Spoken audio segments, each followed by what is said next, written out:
O fizeram Anito e Melito, a pecha de perversão. Nossa incapacidade para compreender o mundo em que o ideal superava o pragmático é inegável. Ernest Cassirer, em A Tragédia da Cultura, mostra-nos como arrancamos das ruínas de antigas civilizações, com garras de primatas, a impregnação do passado. Não recebemos herança viva, mas os resíduos mortos que trazem o frio mineral das estátuas. Não somos capazes de medir o passado pela sua dimensão real e o reduzimos às nossas próprias dimensões. Benet Sanglé, fascinado pela figura do Cristo, colocou-o na retorta da psiquiatria e o transformou em louco no seu livro La Folie de Jesus. É geralmente assim que procedemos, com a sensibilidade embutada do nosso pragmatismo. Nosso refinamento é exterior e superficial. Por baixo das camadas de verniz da civilização atual carregamos os monstros que puseram suas garras de fora na última conflagração mundial, no genocídio atômico de Nagasaki e Hiroshima, nas escaladas americanas sobre o Vietnã. A prova disso está aí, flagrante e horrenda, nas violências tecnológicas de nosso século. E isso porque imolamos o espírito à matéria. Esquecemos a nossa origem, essência e destino divinos para nos proclamarmos senhores de um mundo de fome e miséria. Outra explicação da homossexualidade atribui aos velhos a responsabilidade da perversão.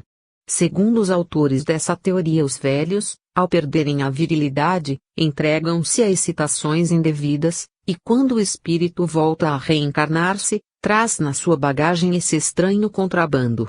Tivemos a oportunidade de contestar um dos autores em programa de televisão, no Canal 13 de São Paulo.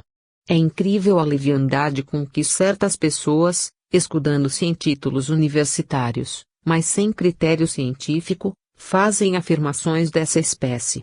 A generalização é tremendamente ofensiva.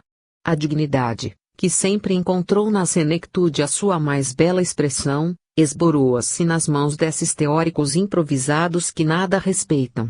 Os setores da espiritualidade incumbidos dos processos reencarnatórios tornam-se negligentes e insensíveis aos olhos desses teóricos do absurdo. A reencarnação, por sua vez, perde a sua validade como instituto de reparação e evolução. A desoladora falta de compreensão dos objetivos naturais da reencarnação, por parte desses diplomados por acaso ou negligência, chega a escandalizar as pessoas de bom senso.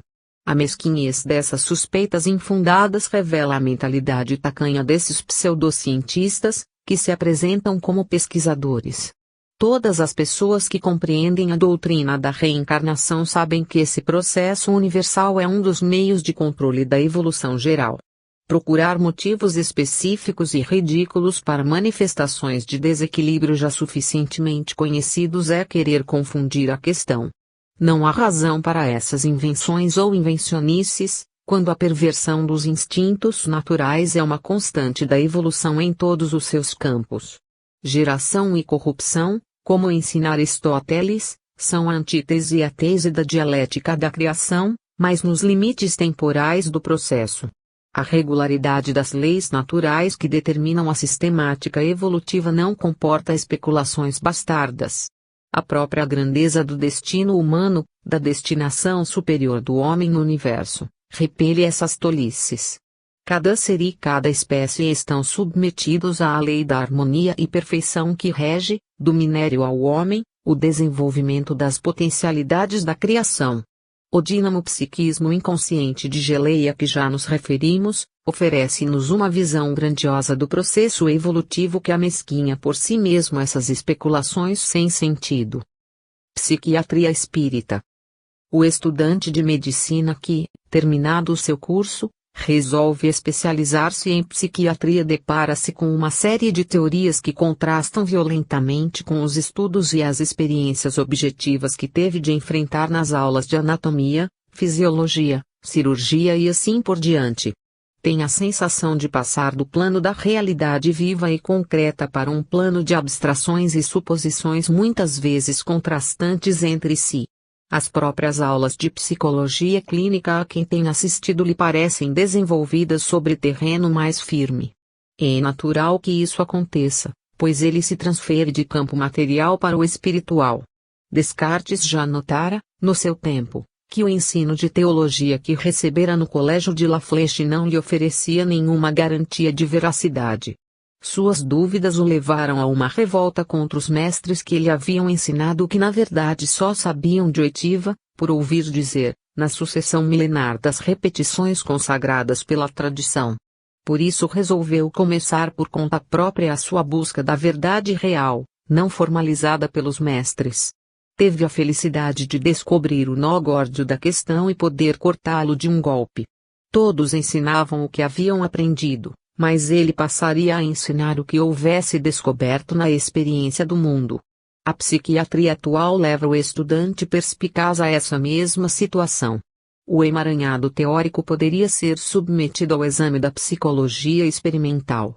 Mas ainda aí existe um vazio entre as experiências objetivas, que se realizam na mesma antiga faixa das pesquisas epidérmicas de Hunde, Weber e Fechner, sem o mergulho necessário nas profundezas da realidade ôntica, pois ainda subsiste na ciência atual, apesar de Freud, Jung, Adler e seus continuadores, a dúvida sobre o espírito.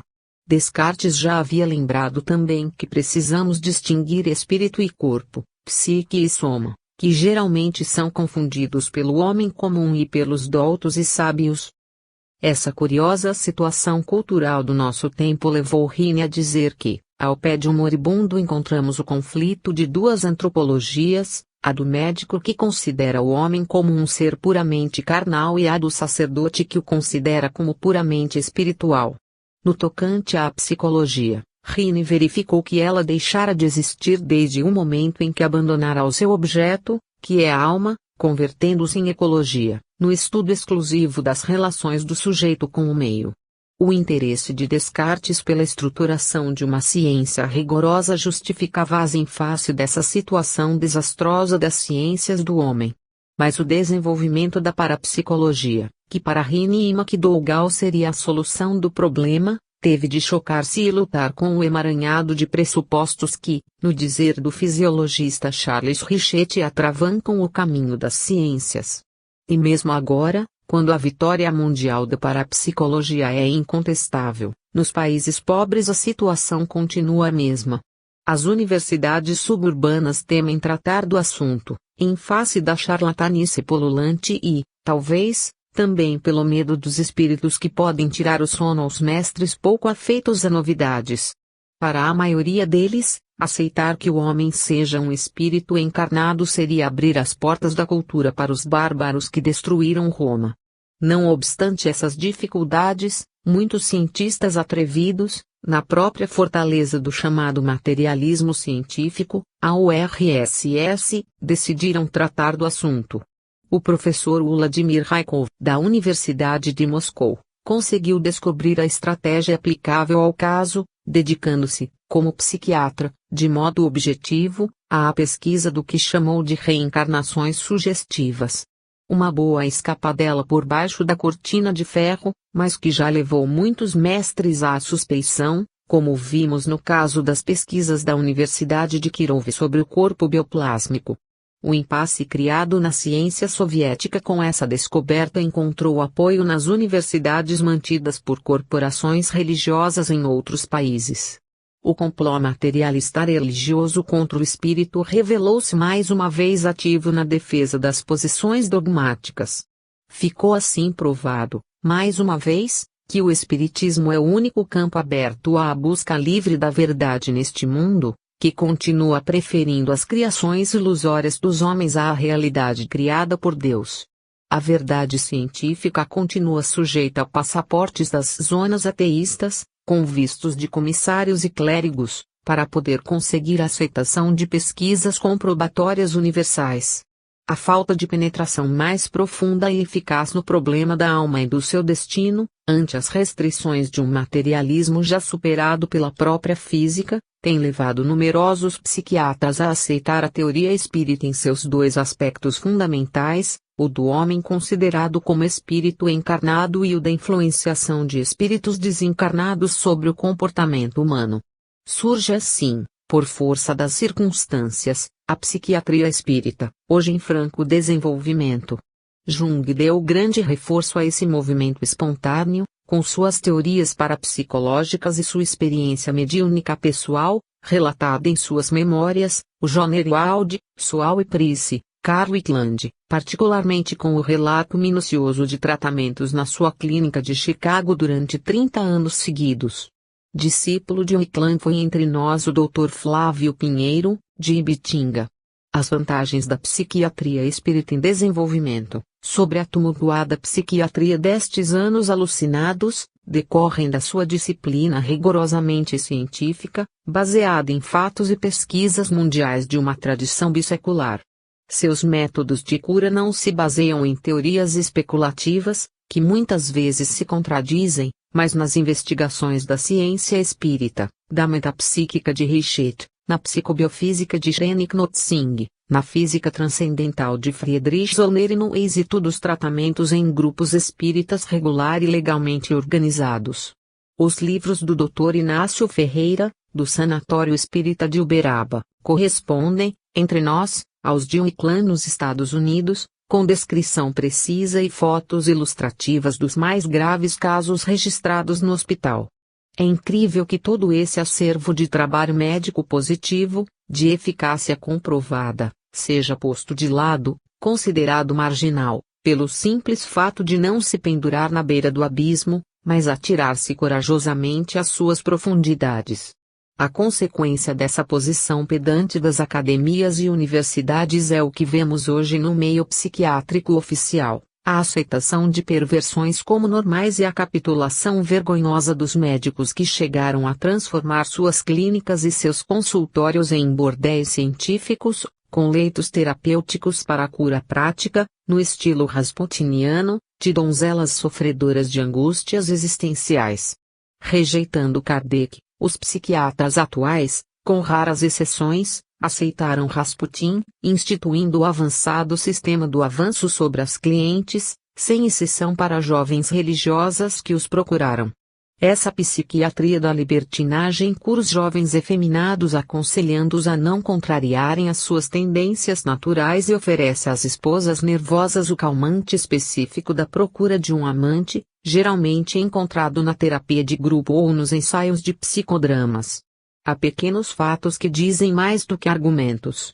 Uma jovem angustiada pediu à mãe que a levasse a um psiquiatra sacerdote, com medo dos outros. A mãe a levou a respeitável clérigo que se dizia especialista em psiquiatria. Mal entrou no consultório, sem que lhe permitissem a companhia da mãe, o terapeuta encarou sorrindo e perguntou: "Você tem um amante?" Ruborizada, ela voltou para a sala de espera e fugiu com a mãe. A senhora de um jovem engenheiro procurou o famoso psiquiatra. Ele lhe deu a receita, um amante. Ela o encarou com espanto e exigiu a devolução do dinheiro da consulta. "Não vou pagar com o dinheiro do meu marido, ganho honestamente, os chifres com que o senhor deseja adornar a sua cabeça." Uma senhora idosa recebeu a mesma receita e disse ao médico e professor de medicina que a atendera gentilmente: "Doutor, não tenho experiência nesse assunto. O senhor me cede sua mulher para o meu aprendizado prático." Um homem de seus 30 anos ouviu do psiquiatra: "O senhor não satisfaz os seus impulsos apenas com mulheres, precisa de homem." O cliente arrancou um punhal do colete e o doutor escapou pelos fundos do prédio. Um adolescente ouviu de seu médico este conselho: "A cura está nas suas mãos. Assuma a sua responsabilidade de homossexual e viva a vida que Deus lhe deu." O rapazinho lacrimejou e respondeu: "Não posso, doutor, quero ser um homem." O médico disse impassível: "O homem deve ter coragem para tudo." Todos esses fatos são reais e se passaram em São Paulo, a Sodoma psiquiátrica moderna, cientificamente justificada. É curioso como esses terapeutas às avessas, que apelam quase sempre para as filosofias da existência, não se lembrem de que as filosofias da existência postulam, como objetivo da vida humana, a busca da transcendência. Que forma de transcendência se pode esperar de uma criatura que só tem pela frente o caminho fatal das perversões sexuais? A psiquiatria espírita reconhece a legitimidade dos instintos inferiores do homem, provenientes de suas origens animais. Reconhece também a existência de poderosas influências, da própria ancestralidade humana e do meio social pervertido, bem como os casos de vampirismo de espíritos viciosos, que a psiquiatria da libertinagem ignora. Mas, para curar as vítimas dessas perversões, emprega os meios racionais de indução da mente aos caminhos retos do controle sensorial. É essa a função da análise no processo terapêutico. Uma análise que só serve para confirmar o doente em sua doença e estimulá-la não esclarece coisa alguma.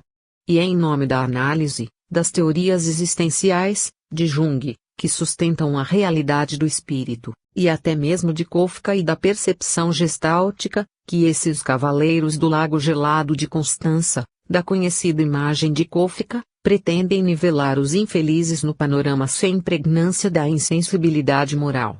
Lembremos engenheiros em El Umbre Medíocre, onde todos andam de rastros, ninguém tem coragem de andar de pé. O esquematismo universitário, criado para a defesa da cultura, acabou fechando-a na muralha da China. Isolada em seus limites estreitos, a cultura acadêmica formou seu colégio de oráculos infalíveis, desprovidos da graça do espírito. Felizmente a abertura para as dimensões desconhecidas do universo está hoje rompendo a dogmática materialista. Com isso, muitos cientistas de espírito arejado começaram a andar em pé, sem medo de tropeçar nas armadilhas do mistério e das superstições. Chegou a hora da desprezada ciência espírita e os espíritas arcarem com a pesada responsabilidade da herança kardeciana. A psiquiatria espírita é o maior desafio aos médicos espíritas conscientes de seus deveres. Os imponderáveis da cura espírita. Pasteur descobriu o mundo das bactérias infecciosas que ameaçam a saúde e a vida do homem no planeta e ninguém lhe dava crédito, porque esse mundo era imponderável e invisível. Kardec descobriu o mundo dos espíritos, que ameaçam por toda parte o equilíbrio mental e emocional dos homens. Mas a condição imponderável e invisível desse mundo levou ao ridículo perante as corporações científicas.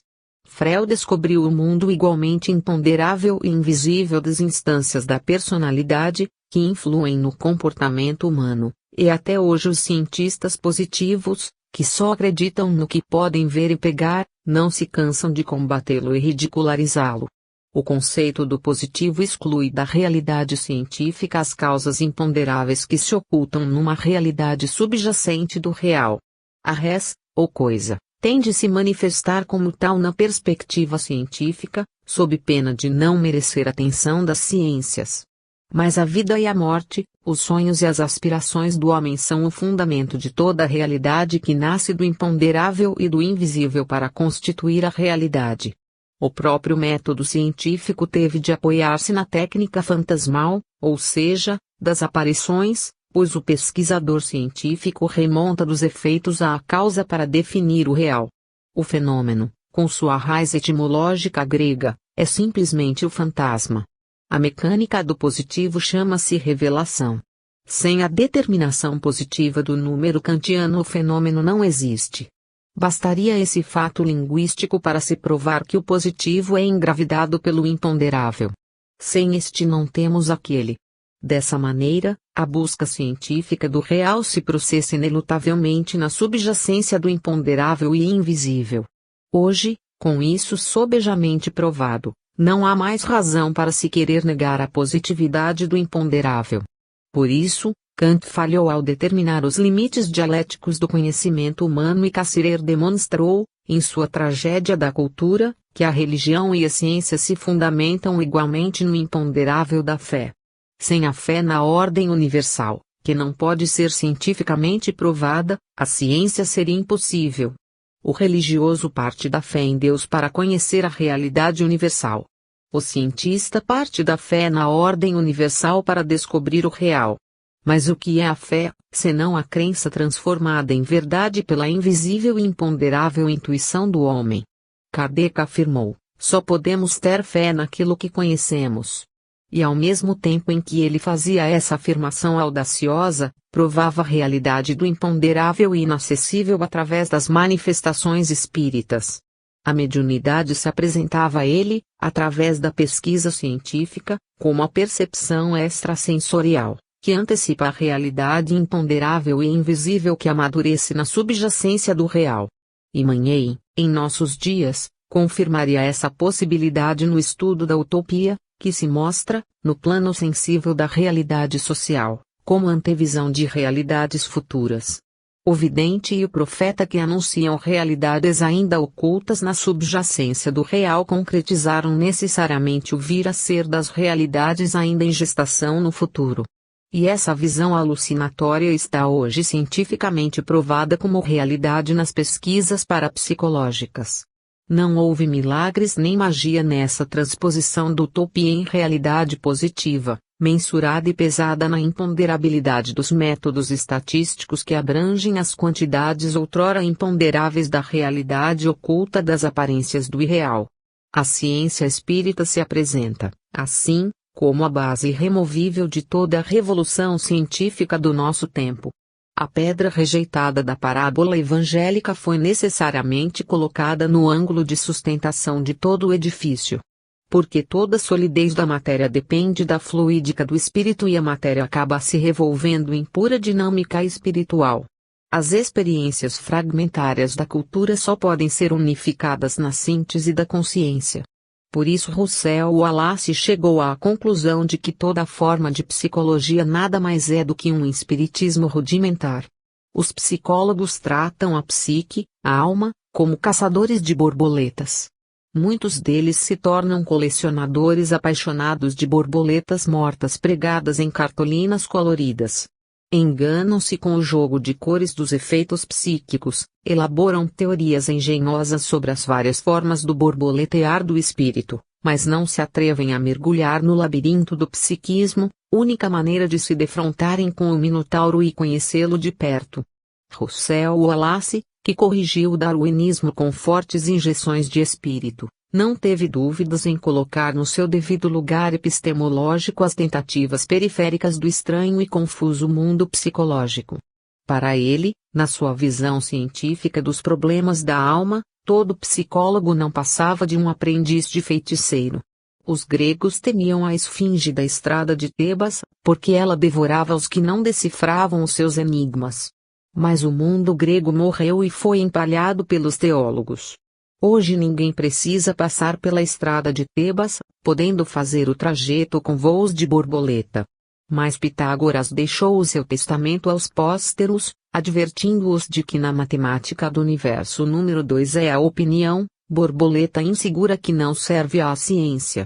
No espiritismo as opiniões não passam de palpites, mesmo quando se disfarçam em hipóteses ou teorias. Por isso a ciência espírita, que os inscientes confundem com magia delirante, na realidade é uma estrutura lógica de conceitos fundados na experiência e provados através de pesquisas rigorosas. Todas as ciências evoluíram nos 2 últimos séculos, na direção exata dos postulados espíritas. Só a leviandade humana, que Kardec denunciou nos meios acadêmicos, pode levar um sábio de fardão imponente a dar palpites sobre a ciência espírita, com ares de infalibilidade. A situação conflitiva dos cientistas que desejam ajustar os dogmas de seus catecismos à realidade científica atual denuncia a incapacidade desses cientistas para a livre busca da verdade. Os imponderáveis da ciência tornam-se ponderáveis na proporção do progresso científico, mas os imponderáveis da mística se escondem atrás das barreiras dogmáticas e pesam negativamente na balança do progresso. A incompatibilidade entre a dogmática e a pesquisa só pode ser resolvida pelo abandono dos dogmas. O credo que absurdum dos escolásticos não pode sobreviver na era científica. Mas as religiões podem tornar-se racionais e até mesmo científicas, desde que se disponham a se libertarem de sua paixão interesseira pelos reinos da terra, preferindo o reino de Deus.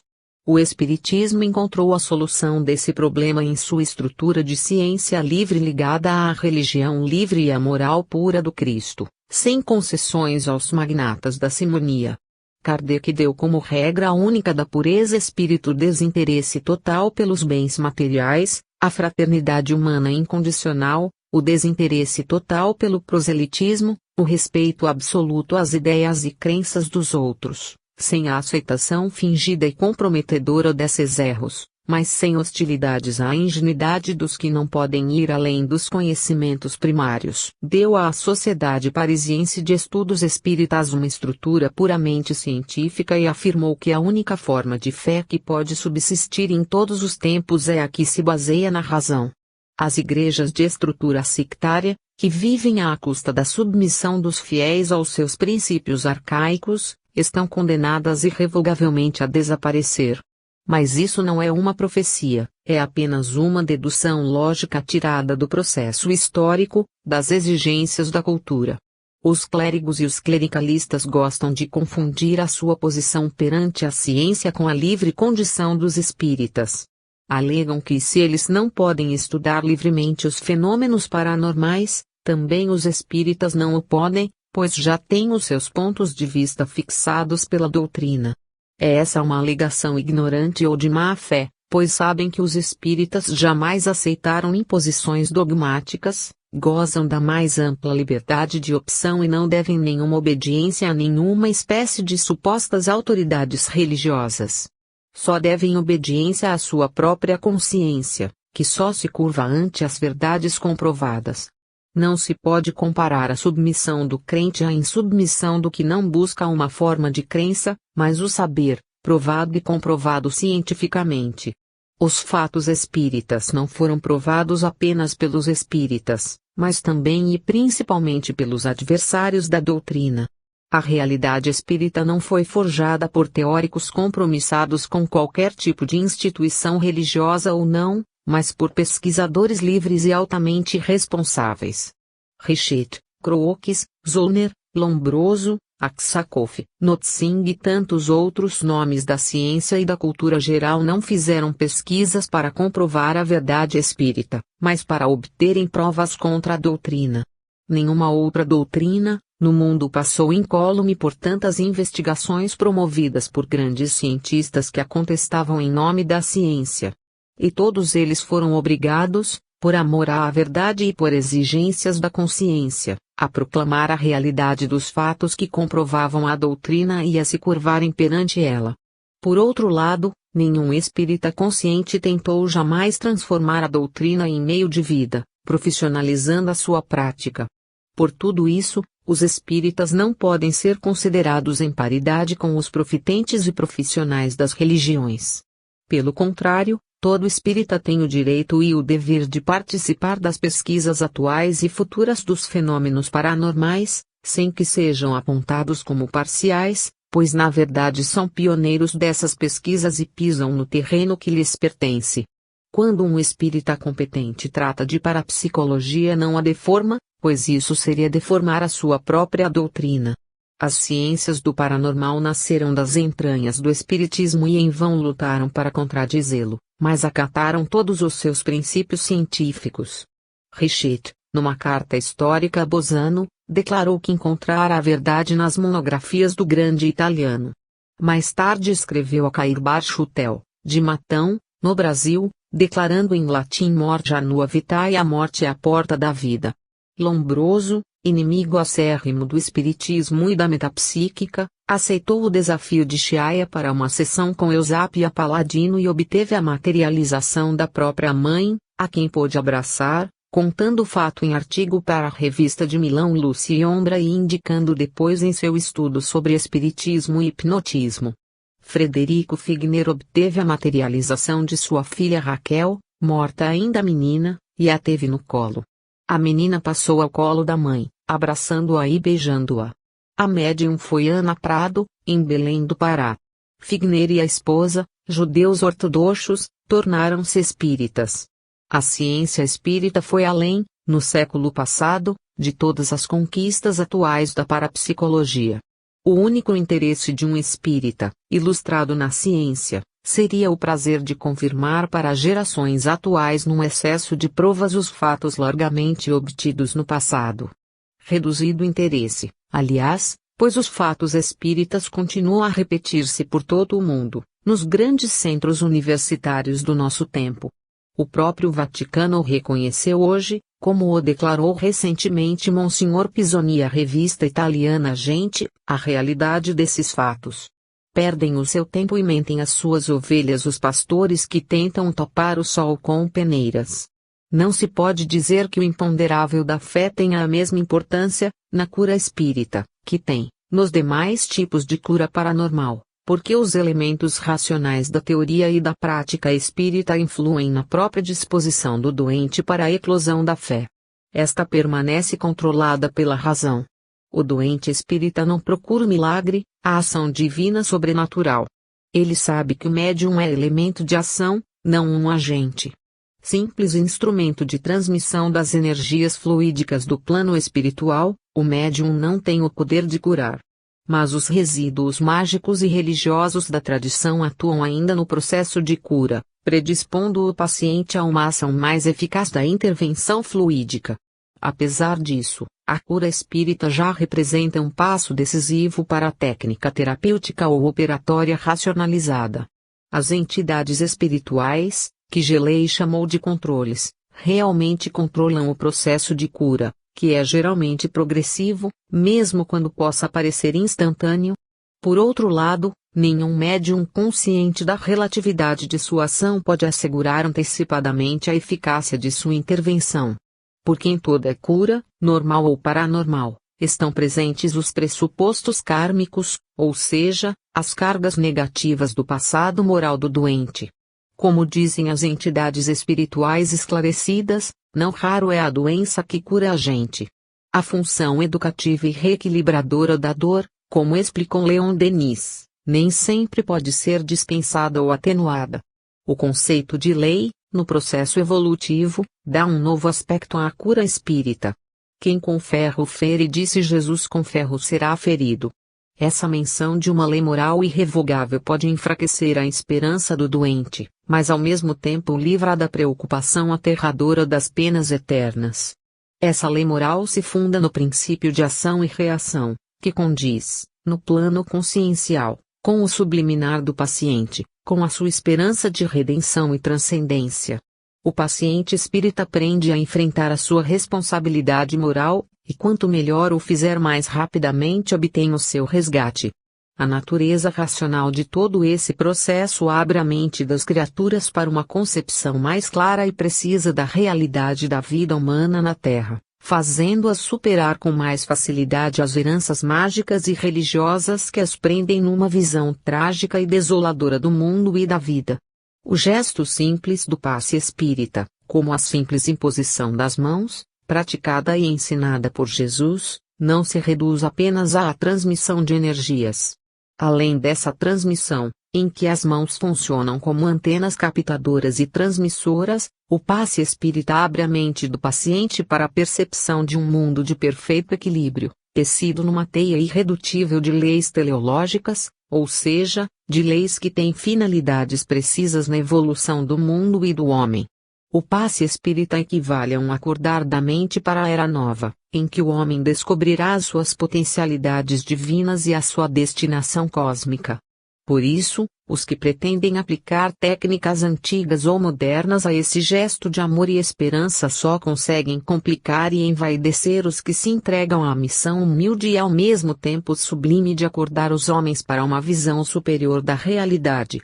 Todas as formas rituais do passado mágico e religioso não passam de adendos pretensiosos dos homens à técnica natural e simples do Evangelho. Os imponderáveis da cura espírita, quando transformados em atos físicos, de gesticulação e dança, perdem a sua eficácia. As cerimônias suntuosas dos egípcios, sumerianos e mesopotâmicos, nas mumificações e enterros espetaculares, de nada valeram para os mortos, que voltam ainda hoje nas sessões espíritas, necessitados de uma gota de humildade para se livrarem de suas ilusões vaidosas. De que adiantam as recomendações de cadáveres nas religiões atuais, as missas e Te-Deum solenes, oficiados por hierofantes até hoje apegados à cinza dos sarcófagos? O Espiritismo é o despertar dos homens para a verdade de que eles sempre fugiram, no jogo dos seus mitos e das suas encenações teatrais. Atingimos agora o momento crucial da era cósmica que se avizinha. Não procuremos novas formas de prosseguir com os nossos jogos e malabarismos de esconde-esconde. Abandonemos as trapaças de Simão, o mago, lembrando-nos da ressurreição que o Cristo ensinou e demonstrou a Paulo no esplendor de sua visão na estrada de Damasco. A terra se abre para o infinito e suas pétalas de luz nos indicam o rumo das constelações. É com humildade e não com inovações pretensiosas que podemos pisar no limiar da nova era. Negros e índios terapeutas. As manifestações espíritas de negros e índios são comuns, não raro intervindo nos processos de cura. Isso causa espécie a pessoas ainda impregnadas de antigos preconceitos. Como podem esses espíritos primários ainda apegados à era do barro, dizia-nos famoso jornalista, manifestarem-se como orientadores e terapeutas num meio de civilização superior? Acontece que a população espiritual da Terra é semelhante à sua população encarnada. Não existem discriminações injustas no tocante às possibilidades de intercâmbio espiritual. O que vale no espírito não é a sua qualificação social, mas a sua condição moral. O processo da reencarnação elimina os motivos dos preconceitos terrenos. Um negro velho, que se manifesta como tal, poderia também manifestar-se apenas como espírito, ou até mesmo como espírito de uma encarnação de amarelo ou de branco porque já passara.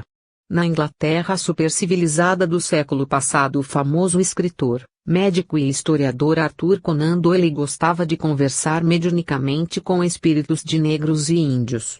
A entidade hoje considerada, pelos espíritas ingleses, como orientadora do movimento espírita britânico é precisamente Silver Bish, um índio.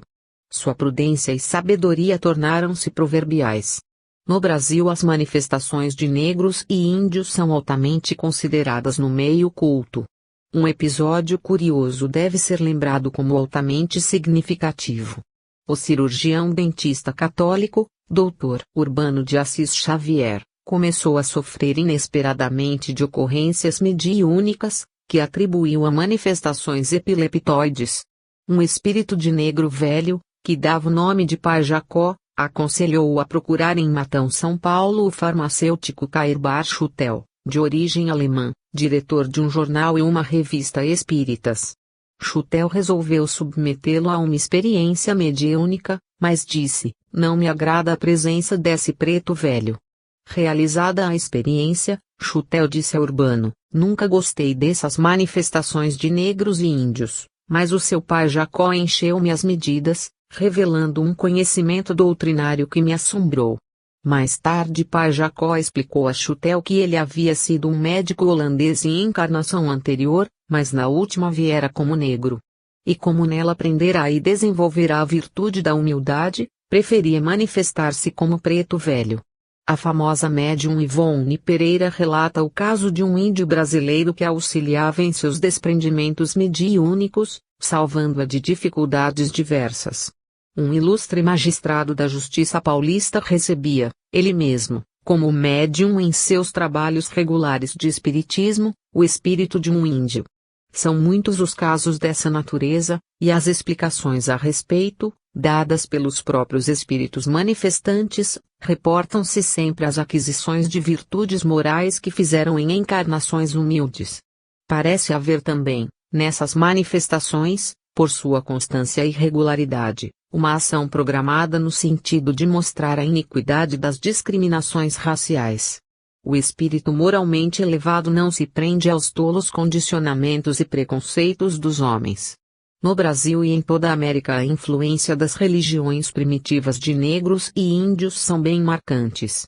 A terapêutica ingênua dos rituais negros e das beberagens indígenas domina praticamente toda a medicina popular. As crendices mais primitivas gozam de enorme prestígio. As manifestações de espíritos de negros e índios têm contribuído, de maneira ambivalente, para o repúdio e a procura das organizações espíritas. A peneira doutrinária, usada sempre por pessoas de nível cultural acima do vulgar, vai aos poucos corrigindo os excessos do sincretismo religioso, já bastante pesquisado e estudado pelos nossos sociólogos. A mentalidade espírita, já desenvolvida em extensas camadas da população, vai demarcando as linhas evolutivas do processo de depuração. Cabe aos líderes espíritas acelerarem esse processo, com uma difusão mais acentuada e segura dos princípios doutrinários, através das obras fundamentais de Allan Kardec. Negros e índios têm o mesmo direito de colaborar nesta hora de transição, como brancos e amarelos. Mas sem a orientação segura do pensamento doutrinário, nas bases sólidas, lógicas e altamente culturais de Kardec, estaremos ameaçados de cair nos barrancos do caminho pelas mãos pretensiosas de cegos condutores de cegos. Essa exigência de Kardec nas atividades espíritas é tão natural como a do Cristo no desenvolvimento do cristianismo.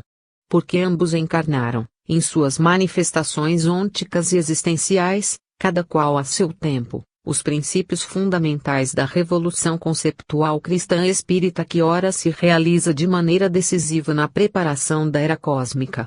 Esta não é uma afirmação gratuita, pois visível no processo histórico, nas revelações da pesquisa espírita mundial, nas manifestações de entidades espirituais superiores e na constatação dos examinadores conscientes cultural e espiritualmente capacitados das coordenadas cristãs e espíritas no mundo.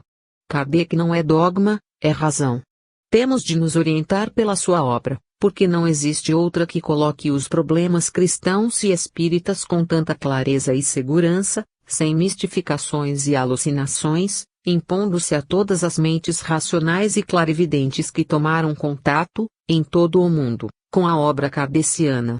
É ingênuo ou pretensioso, louco ou megalômano todo aquele que se atreve a tocar na obra de Kardec com a intenção estúpida de adaptá-la aos tempos atuais, para os quais ela foi especialmente elaborada. Essas criaturas insensatas e autoconvencidas de uma lucidez que não possuem, da qual jamais deram a mínima prova, só fizeram até hoje confundir as mentes submissas, acostumadas ao pastoreio clerical. Viciadas a submeter-se aos reformadores providenciais que ensanguentaram a terra, essas criaturas desviam-se do roteiro cristão e espírita. A história recente das loucuras de reformadores insensatos está diante de nós no panorama atual do mundo. Os que rejeitam Kardec para aceitar renovadores grotescos de sua obra fazem o papel dos porcos do Evangelho, que refugam as pérolas da verdade porque só desejam o milho da vaidade. Não podem provar os seus dons de profecia, porque só possuem as alucinações de uma vaidade desmedida.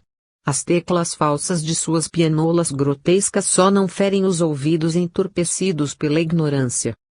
Negros e índios dotados de humildade, não apegados às suas religiões de origem selvagem, formam na linha humilde dos voluntários de boa vontade que nada querem para si mesmos e tudo almejam de verdadeiro e bom, de legítimo e puro para toda a humanidade. Igualam-se na simplicidade natural dos povos primitivos. Levados à lei de adoração, deslumbram-se com as manifestações dos espíritos superiores e mostram-se sensíveis à doutrinação espírita. A bondade natural do homem antes da queda social da teoria de Rousseau renasce nesses espíritos que aprenderam a solidariedade tribal na selva. Aprenderam na educação tribal, que as pesquisas antropológicas e pedagógicas revelaram ser sempre tocada de bondade e paciência, o respeito pelos companheiros e aliados, só considerando como maldosas as criaturas inimigas. Essa ingenuidade selvagem, desenvolvida no contato com a natureza, como observou Ernesto Bozano em Populi Primitive e em Manifestazioni Supernormali, permite as relações paranormais entre homens e espíritos, numa cosmossociologia semelhante à que Durkheim assinalou na condição natural das cidades gregas antigas, em que deuses e homens conviviam em plena natureza. Dessa maneira, os espíritos de negros e índios utilizam-se também, quando permitido pelos espíritos superiores, de sua terapêutica primitiva e natural, misturando práticas das selvas da América e da África. É a contribuição paranormal ou espírita à medicina folclórica ou popular. Essa miscigenação cultural, amplamente difundida em toda a América, não corre por conta dos negros e índios, mas dos brancos que, por interesses subalternos e de maneira cruel os arrancaram de suas nações para submetê-los à escravidão. Espíritos europeus arrogantes, que se encharcaram de orgulho nas civilizações de guerras de conquistas, reencarnam-se nas selvas para obterem a cura de suas deformações morais e preferem, nas suas relações de pós-morte com os brancos, apresentar-se como negros ou índios, pois, como disse um deles a Ivone Pereira, não gostaria de apresentar-se como bandoleiro, assaltante e assassino que foi nas civilizações ditas refinadas. O Espiritismo explica a complexidade desse problema e revela a sua grandeza moral no desenvolvimento espiritual da humanidade. É precisamente no plano social terreno, onde a dispersão da unidade humana gera as discriminações, que a reintegração na unidade vai se processar no difícil aprendizado do princípio do amor ao próximo. Negros, amarelos, vermelhos, pardos e brancos desenvolvem suas aptidões humanas de maneira progressiva, em comum no processo existencial, tendendo sempre para o restabelecimento da unidade. Todas as características do homem, desde a sua constituição física, o desenvolvimento corporal, os desejos, a vontade e as aspirações, até a estrutura da consciência, são do mesmo padrão em todas as raças e sub-raças de cada era do mundo. Cassirer podia acrescentar à sua teoria da noite e do dia, dos homens noturnos e dos homens diurnos, a teoria da miscigenação universal para a restauração da unidade espiritual e material das espécies num futuro já hoje perceptível. A fragmentação platônica dos arquétipos na matéria se apresenta, à luz do Espiritismo, como processo de dinamização das potencialidades arquetípicas dos seres na multiplicidade, para uma volta enriquecida à unidade dinâmica visualizada da teoria de Gelei. Por isso Leon Denis considerou, em seu livro O Gênio Céltico e o Mundo Invisível, o Espiritismo, na sua expressão teórica, como doutrina, e na sua realidade prática, como uma síntese factual do todo universal. E isso muito antes de a grande síntese de Ubaldi e da obra de Teilhard de Chardin sobre o processo da evolução humana. A visão do druida de Lorena, como Conan Doyle chamava Denis, foi uma precognição espantosa, como as que ocorriam no mundo celta. O homem, com todo o seu orgulho, não passa de um fragmento de ser. Além da socrática dos andrógenos, que Zeus cortou em duas metades, equivale à lenda bíblica de Adão e Eva, criados separadamente para se ligarem na parelha humana. A grandeza do homem não está no seu físico, que não passa de uma metade biológica, necessitando da outra metade para reproduzir-se. Toda a grandeza do homem está no seu espírito, que cria por si mesmo, acima e além das exigências materiais. É no espírito que as unidades perdidas se reencontram e se refundem, como na lenda balzaquiana de Serapite, o ser total. Manifestações espirituais de crianças. Nas correntes do sincretismo religioso afro-brasileiro existem, divididas em formas idealizadas de grupos espirituais, as correntes infantis, médicas, orientais, africanas, indígenas e outras, que se manifestam mediunicamente, com as características do condicionamento etário da vida terrena, das condições profissionais e raciais e assim por diante. Nas práticas africanas do candomblé e nas práticas indígenas da poracê manifestam-se os elementares, espíritos em transição para o plano humano. A intensa divulgação dessas práticas sincréticas misturas de religiões primitivas dos negros africanos e dos indígenas americanos leva muita gente a perguntar por que motivo essas manifestações não ocorrem também nas sessões espíritas, onde as manifestações são geralmente de criaturas humanas adultas. Ilustre médico psiquiatra, dedicado a esses assuntos, chegou a declarar numa conferência em São Paulo que o espiritismo ignorava a existência de espíritos não humanos. Um espírita presente não se conteve e explicou-lhe de público que o espiritismo conhece e proclama a existência de inúmeras formas de espíritos não humanos, mas não se apega ao assunto, por ser uma doutrina. As fases anteriores da evolução pertencem ao domínio das leis naturais. Todos esses espíritos em ascensão para o plano nominal não dispõem ainda de inteligência e consciência suficientemente desenvolvidas para participar do plano humano. No mundo espiritual esses espíritos são amparados e orientados por espíritos que se dedicam aos chamados espíritos da natureza. Vale essa lição para os espíritas que hoje pregam a supressão das sessões mediúnicas, alegando que as doutrinações de espíritos humanos ignorantes e sofredores pertencem ao mundo espiritual. Esse raciocínio ilógico e antinatural estabelece a dicotomia no processo de intercâmbio mediúnico, sem nenhuma prova de razão alegada. Por outro lado, nega o princípio de solidariedade humana entre os dois planos estreitamente conjugados, o carnal e o espiritual. A doutrinação mediúnica é função básica do Espiritismo, a mais bela e consoladora herança do cristianismo do Cristo, e não dos seus vigários, como declarou Padre Alta em seu famoso livro. Cancelar as sessões mediúnicas seria voltarmos ao marco zero.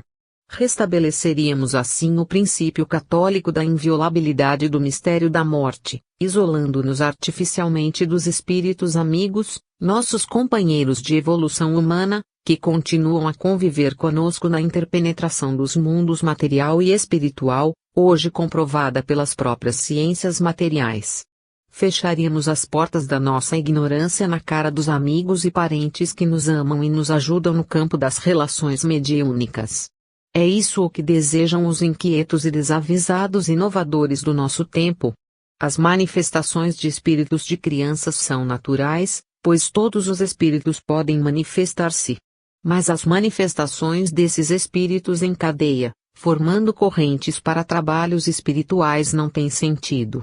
As crianças transformam os médiuns em bebês chorões, pedem chupetas e mamadeiras, querem brincar com bonecas e assim por diante.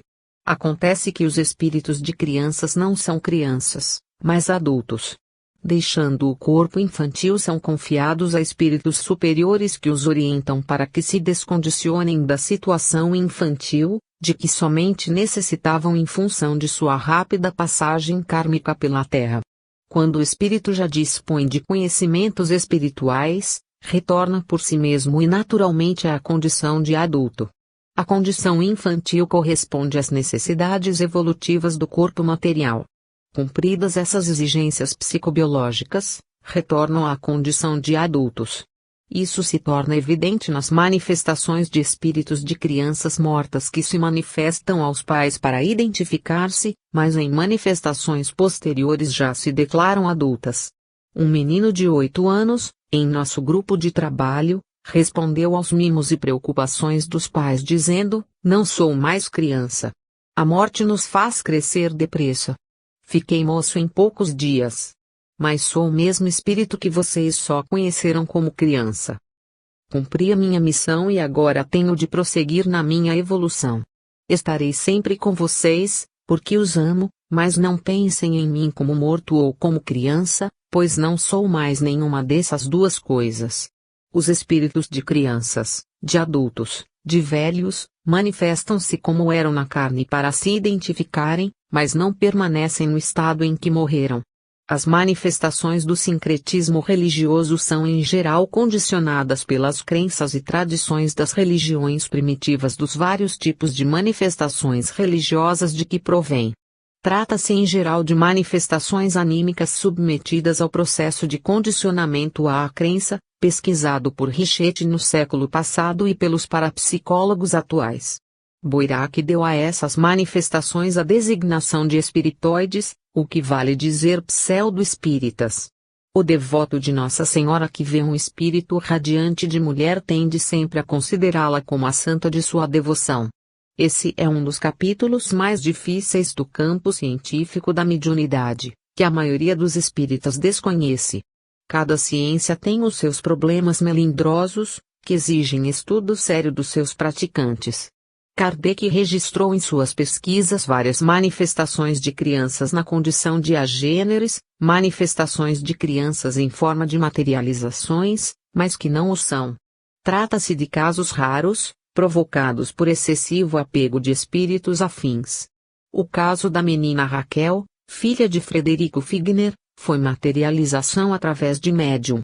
O agênere é o fenômeno produzido por alterações no perispírito ou corpo espiritual do espírito manifestante, que lhe dão a aparência de materializado.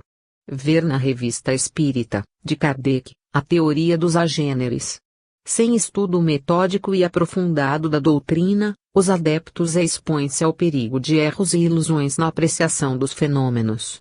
E ficam geralmente em dificuldades para refutarem teorias esdrúxulas dos opositores, ciência do imponderável e do invisível, que não raro se tornam ponderáveis e visíveis. O Espiritismo requer dos seus adeptos maior afinco nos estudos, na observação e na pesquisa.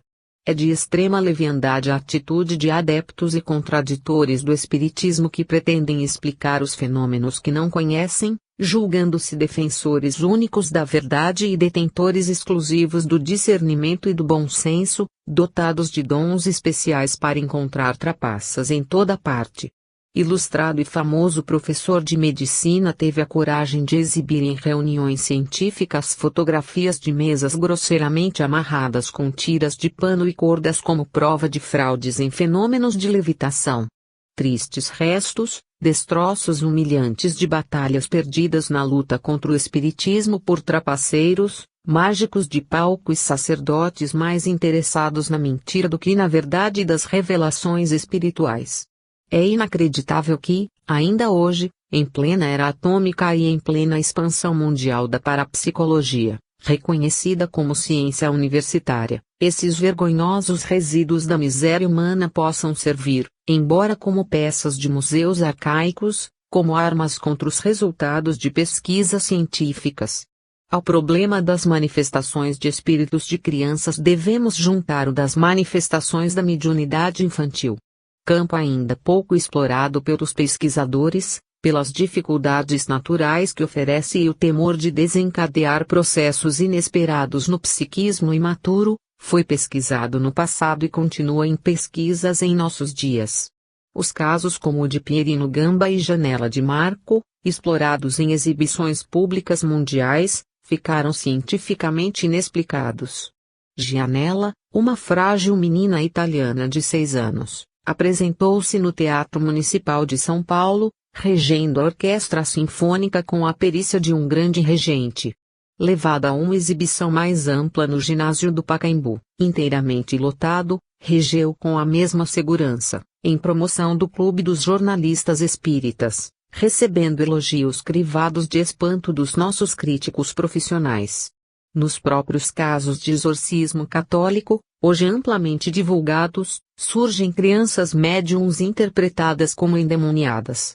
Aos centros espíritas comparecem mães aflitas levando crianças que necessitam de tratamento para se livrarem de influências mediúnicas assustadoras. Na parapsicologia atual, as pesquisas mais interessantes referem-se a casos psiquiátricos e de manifestações telepáticas. Nessas manifestações, pesquisadores norte-americanos e ingleses provaram, sem querer e sem o saber, um dos mais surpreendentes princípios da ciência espírito de que os debilóides mentais são espiritualmente normais, decorrendo as deficiências de imperfeições e anormalidades do cérebro e não da mente. Experiências sucessivas e rigorosamente científicas, confirmando a tese de Rini de que a mente não é física, revelaram a situação dramática dessas crianças, como decorrentes de abusos criminosos no passado.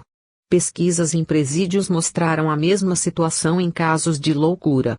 Robert Amadou, católico tomista, relata essas pesquisas em seu livro Parapsicologia. Ewald, Pardson Criere, Carrington e outros fazem coro a esse testemunho. Todos esses fatos recentes, comprovados nos grandes centros universitários do mundo, abrem, segundo vários especialistas, uma nova perspectiva no campo das possibilidades de cura dessas deficiências. No tocante às manifestações mediúnicas de crianças engajadas nas chamadas correntes das formas de sincretismo religioso, em nada as favorecem essas pesquisas. A mediunidade infantil é puramente passiva, receptiva. O espírito de criança, em seu condicionamento infantil, está submetido ao processo de reencarnação, por isso mesmo desprovido da liberdade de escolha e de ação para controle de um médium. O paralelismo psicofísico do desenvolvimento infantil exige a ligação mais íntima e efetiva do espírito com o corpo. A mente infantil, reduzida às condições primárias da imaturidade, não dispõe de meios para o raciocínio claro e as decisões voluntárias. A criança só pode dispor de recursos para manifestações independentes depois dos 8 anos de idade.